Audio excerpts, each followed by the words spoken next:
Sejarah munculnya kaum Bani Israel. Bani Israel merupakan kaum yang dilalui oleh banyak nabi.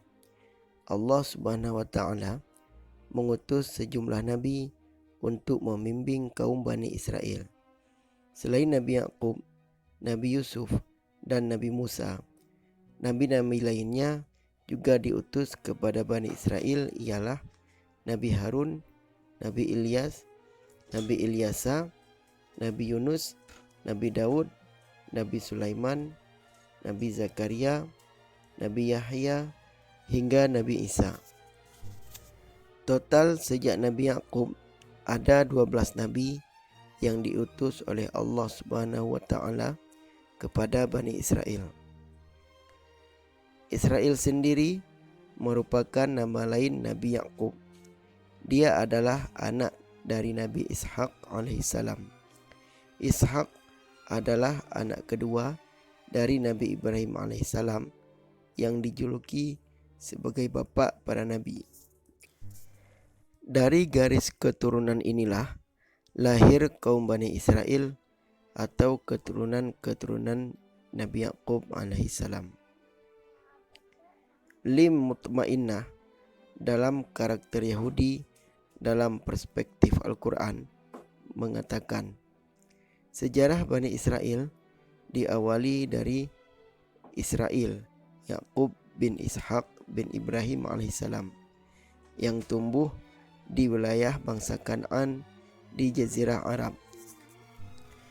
Israel merupakan istilah yang berasal dari bahasa Ibrani, yaitu Isra, yang artinya hamba atau kekasih, dan Il bermakna Tuhan.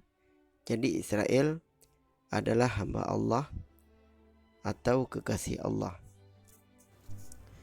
Nabi Yakub alaihissalam memiliki 12 anak dari keempat istrinya, yakni Ruben, Simeon, Lewi, Yehuda, Dan, Naftali, Gad, Asher, Isakhar, Zebulon, Yusuf, dan Benyamin.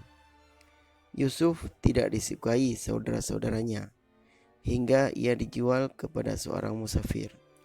Oleh si musafir, Yusuf dijual ke Mesir.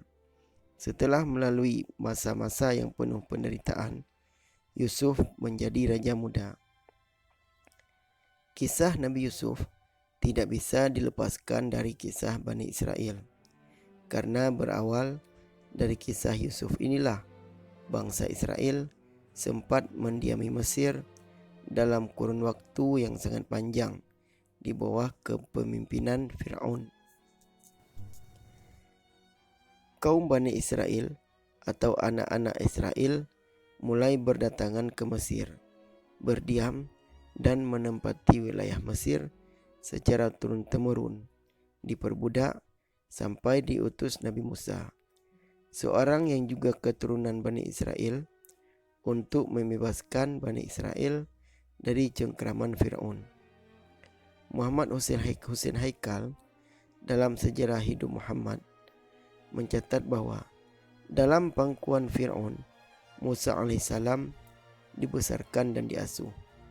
Di tangan para pendeta dan pemuka-pemuka agama kerajaan, Musa mengetahui keesaan Tuhan dan rahasia-rahasia alam.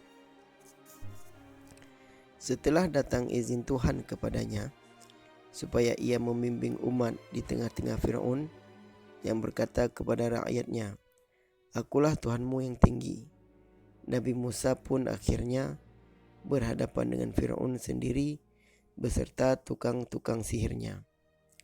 Melihat kondisi dan ancaman terhadap diri dan kaumnya, Nabi Musa bersama orang-orang Israel yang lain pindah menuju negeri Palestina.